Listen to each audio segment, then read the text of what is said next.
pianist HJ LIM.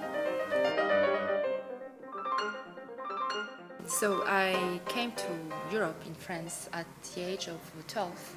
It was first my idea, and it was supported very strongly by my mother, and I have to say that I really have to thank my mother, who had this incredible instinct, intuition, to know what I really needed, and what kind of person I was. She knew that I needed this freedom and independence, to develop, to be able to live my dream, in my artistic life. As I play European music, she said to me, okay, go and live your dream, live your life in Europe, in France, wherever you want, as if it can help you to realize myself.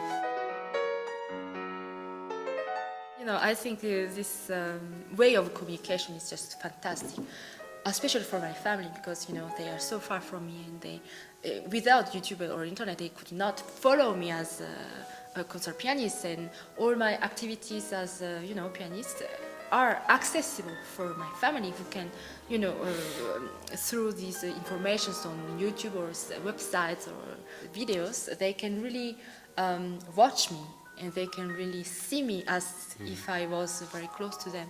I think it's a great support. I feel so blessed, It's like an invisible audience, They are everywhere, in the world, and it's a chance for every artist, because with this kind of communication, with this way to communicate, you can in fact share your art, your expression, your music, whatever you want, with everyone in the world.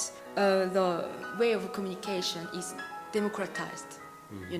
That's the most important thing, that everyone can access to the artist, to the music, and it's incredible because it happened just very recently, and the communication is immediate with the audience. Beethoven was one of the first composers I met in my life since I was born, And Beethoven's sonatas were like my friends since my childhood. It was very important for me. But Beethoven remained still very, very far, very distant. Some very inapproachable, like a piece of museum, historic things that you cannot really get into, like a god. Then I started to study his life through his letters and through the biographies of his contemporaries, what they wrote on Beethoven and what they saw. While studying Beethoven's life, I discovered completely another man. For me, Beethoven was someone, historic person, etc.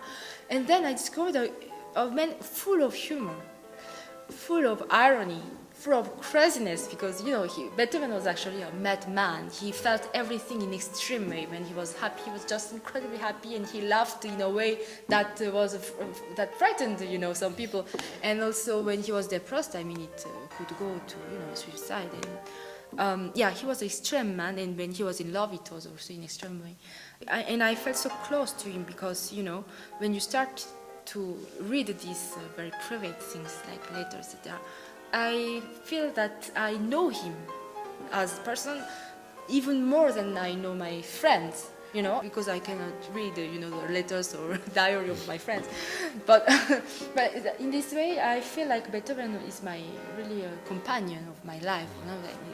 I think of when I study him every day of my life as what he was actually. So Beethoven is just my life, It's very simple.